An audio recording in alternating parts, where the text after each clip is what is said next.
नमस्कार दोस्तों, मेरा नाम है कुमार है। बेसिक ऑफ मैथमेटिक्स में आप सभी का बहुत बहुत स्वागत है। आज हम एनसीईआरटी के बुक से 1.1 का क्वेश्चन नंबर 2 बनाएंगे, जो कि लिखा हुआ है परिमेय संख्याओं के दशमलव प्रसारों को लिखिए जो शांत है। तो हम पहले ही 1 नंबर में बना चुके हैं कि कौन कौन सा शांत है और कौन अशांत है। तो अभी फ़िलहाल 1, 2 और 8 और 9 का बनाएंगे, क्योंकि ये चारों जो है वो शांत है। तो सबसे पहले इसको 13/31 बराबर लिखकर इसका हम गुणनखंड किए तो आया था 13 ही, और इसका आया था मेरा 5 पर पावर 5 आया था।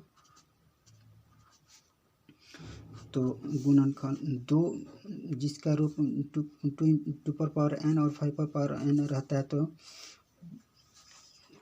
उसका दशमलव प्रसार शांत होता है। तो यहाँ पर 5 पर पावर n तो दिया है, लेकिन 2 पर पावर n नहीं दिया है। तो 2 पर पावर n हम अपने से लिख देंगे।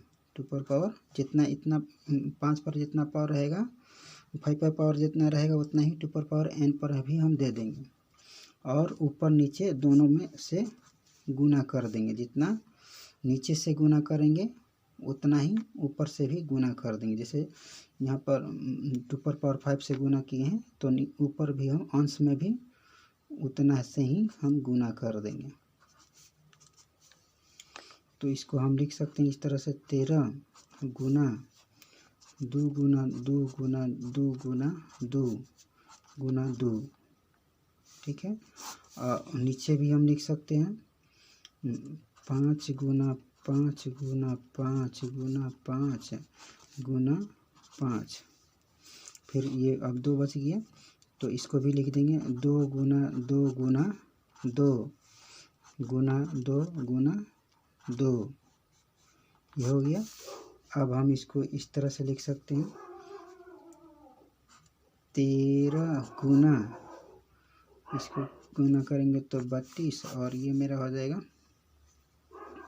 31 25 गुना 32, 31 25 गुना 32। अब इसको गुना करेंगे 13 गुना 32 तो हो जाएगा 416, और इसको गुना करेंगे नीचे में तो 1 0 0 0 0 और 1 0 ये आएगा। तो इसको हम दशमलव में लाएंगे। तो दशमलव में लाने के लिए जितना संख्या है, इसमें 5 0 है, तो इधर इस ऊपर में 3 ही संख्या है और नीचे 5 संख्या है, तो 3 को 0 ये मेरा कट जाएगा, और ये 3 संख्या पहले उतार देंगे 6 1 4। अब ये 2 संख्या बचा, तो 2 संख्या को भी हम पीछे से लिख देंगे, और 1 तो उड़ जाएगा, तो यहाँ दशमलव आ जाएगा, और यहाँ फिर दशमलव हो जाएगा। यही मेरा आंसर हो जाएगा। ओके दोस्तों, उम्मीद करता हूँ आप सबको समझ में आ गया होगा। अब हम क्या करेंगे, 2 का बनाएंगे, जो कि 2 का 17/8 दिया हुआ, तो 17/8 का 17 ही लिखें, और 2 पर पावर n3 8 का हर गुणनखंड आया था। तो 8 का गुणनखंड आने पर 2 पर पावर 3 आया था। तो जब 2 पर पावर 3 आया, तो उसका दूसरा रूप क्या है, या तो 2 आना चाहिए तो 5 आना चाहिए। तो 2 तो आया, लेकिन 5 नहीं है, तो 5 को क्या करें, उतना ही पावर दिए जितना हम 2 पर दिया हुआ है, ठीक है।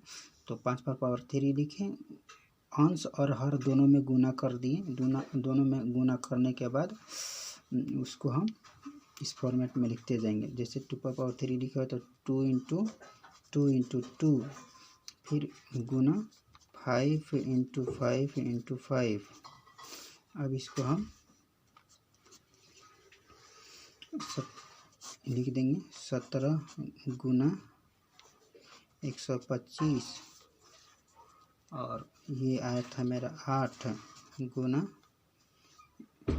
125। अब हम इसको गुना कर देंगे, तो मेरा आ जाएगा 21 25 बटे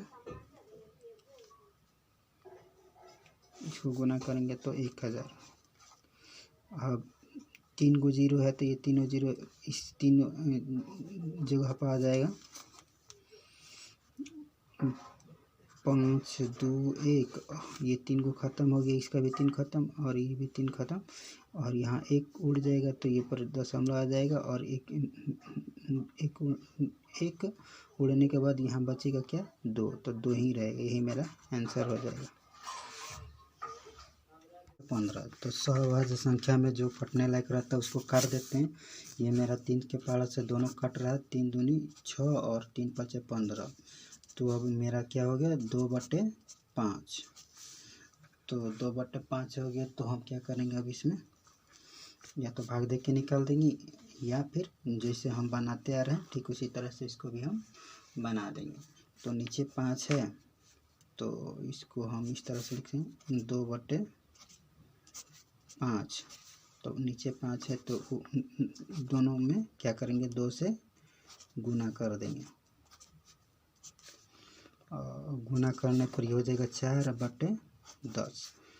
तो अब ये मेरा एक जीरो और ये एक संख्या, तो ये जीरो खत्म हो जाएगा और 4 रहेगा, और एक को उड़ा देंगे तो यहाँ पर पॉइंट होगा और यहाँ पर जीरो हो जाएगा। यही मेरा आंसर होगा। ओके दोस्तों, अब मेरा 9 का बनाते हैं, जो कि 9 का भी आसान ही है।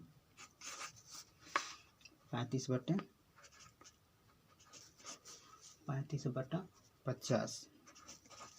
तो ये भी मेरा कटने लायक है। 5 7 35 और 15 50। तो ये 7/10 हो गया। हम चाहें तो यहीं पर इसका ला सकते हैं, क्योंकि ये जीरो और ये ख़त्म हो जाएगा। मतलब ये जीरो के जगह पर ये 7 लिख देंगे, और एक उड़ जाएगा तो यहाँ पर पॉइंट हो जाएगा, और एक के बाद कुछ संख्या नहीं है तो यहाँ पर जीरो हो जाएगा। यही मेरा आंसर हो जाएगा। या फिर हम इसको इस तरह से बना सकते हैं,